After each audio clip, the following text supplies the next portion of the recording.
এটা হচ্ছে বরিশালের লঞ্চ ঘাট আর এটা হচ্ছে বরিশালের শিক্ষা বোর্ড। আসসালামু আলাইকুম এভরিওয়ান, আজকে আমার যাত্রা শুরু ভোলা জেলার বরিশালের দালানের কাছ থেকে। এই যে আমার বন্ধু দাঁড়িয়ে আছে, জনপ্রতি 20 টাকা রিক্সা ভাড়া করে নিয়ে চলে যাচ্ছি ব্যাংকের হাট। আপনি অবশ্যই মনে রাখবেন, ভোলা থেকে বরিশাল যাওয়ার জন্য আপনাকে অবশ্যই ভোলা ভেদুরিয়া ঘাট অবস্থান করতে হবে। এটা হচ্ছে ব্যাংকের হাট গোল চত্বর। এখান থেকে 10 টাকা অটো ভাড়া নিয়ে ব্যাংকের হাট ভেদুরিয়া ঘাটে চলে আসলাম। 1 মিনিট হাঁটলেই সামনে পেয়ে যাবেন লঞ্চ এবং দুই পাশে পেয়ে যাবেন স্পিড বোট। সরি, বর্তমানে স্পিড বোট বন্ধ আছে, তাই আপনার যতই দ্রুত যাওয়ার কাজ থাকুক না কেন আপনি চাইলেও যেতে পারবেন না। এমবি অন্তরা দিয়ে আমরা এখন চলে যাচ্ছি ভোলা বেদুরিয়া ঘাট থেকে বরিশাল। আমাদের লঞ্চটি ছেড়ে দিয়েছে। নদীটি একটু উত্তাল ছিল যেহেতু বাতাস এবং বৃষ্টি। আমি অবাক হলাম নদীর ভিতরে ভাসমান গড় দেখে। বৃষ্টির কারণে ক্যামেরায় তেমন ক্লিয়ার আসতেছে না। এত বড় বাড়ি, তাও আবার নদীর ভিতরে ভাসমান অবস্থায়। শুধু একটা নয়, 3টা। লঞ্চ ট্রাভেলের ক্ষেত্রে ঝাল চানাচুরটা আমার খেতে খুব ভালো লাগে। বরিশাল না গিয়ে মাঝপথে নেমে গেলাম। আমরা একটু বরিশাল বিশ্ববিদ্যালয় যাব, যার কারণে লাহারাট নামলাম। অনেক বৃষ্টি, প্রচুর বৃষ্টি। এইদিকে আমাদের হাতে টাইম খুবই শর্ট, অন্যদিকে বৃষ্টি পড়তেছে, যার কারণে আমরা বৃষ্টির মধ্যে ভিজে ভিজে বাসে উঠি।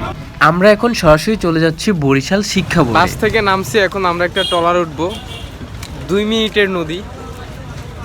নদীটা পার হলেই আমরা বরিশাল শহরে। মাত্র 5 টাকা ট্রলার ভাড়া। কিছু বছর আগে ছিল 2 টাকা। দেখেন স্পষ্টভাবে এপার থেকে ওপার দেখা যাচ্ছে। ওই যে কর্নারে বরিশালের লঞ্চ দেখা যাইতেছে। 1 মিনিটের মধ্যেই ট্রলার ছেড়ে দেয়, আপনার এখানে ওয়েট করা লাগে না। এর মধ্যে আপনাদেরকে আরেকটা কথা বলি, বাংলাদেশের নদীপথের সবচেয়ে বড় লঞ্চ হচ্ছে বরিশালের।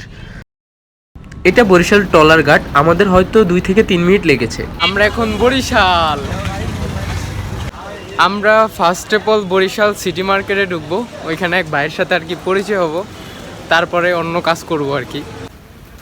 ফার্স্ট টাইম বরিশাল শিক্ষা বোর্ডে যাইতেছি। 50 টাকা রিক্সা ভাড়া নিলাম আপনার লঞ্চঘাট থেকে। 60 টাকা, সরি। দেখতেই পাচ্ছেন মাধ্যমিক ও উচ্চ মাধ্যমিক শিক্ষা বোর্ড বরিশাল।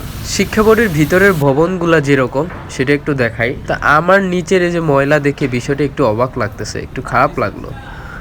নিচে এত কাগজ পড়ে থাকার কারণে হয়তো এগুলো যদি অপ্রয়োজনীয় হয় তাহলে সেগুলো ফেলে দেওয়া উচিত। বরিশাল শিক্ষা বোর্ডের কাজটা মোটামুটি শেষ করলাম, বাট ঝামেলা কিন্তু এখনো রয়েই গেল, মানে পুরোপুরি ক্লিয়ার না আর কি। সময় কম থাকার কারণে আমরা বরিশাল বিশ্ববিদ্যালয়ে যেতে পারিনি, যার কারণে বরিশালের ভিতরে কিছু জায়গায় ঘুরছি। সিটি মার্কেট থেকে লুকটা চেঞ্জ করে নিলাম। আমি এখন রওনা হব ফরিদপুর ভাঙার উদ্দেশ্যে। এখন রয়েছি নতুল্লাবাদ বাসের ভিতরে। এই যে নতুল্লাবাদ বাস স্ট্যান্ড। আমি পিসের ক্যামেরা দিয়ে। এটা বরিশাল বিভাগের সবচেয়ে বড় বাস কাউন্টার সেন্টার। এখান থেকে আপনি চাইলে বাংলাদেশের প্রত্যেকটা জেলায় যেতে পারবেন। আমি আবারও বলি, এটা হচ্ছে নতুল্লাবাদ। এভরিওয়ান, বরিশালের ভিডিও আজকে এখানেই শেষ। আপনাদের সাথে দেখা হবে অন্য একটা ভিডিওতে। ওকে, আল্লাহ হাফেজ।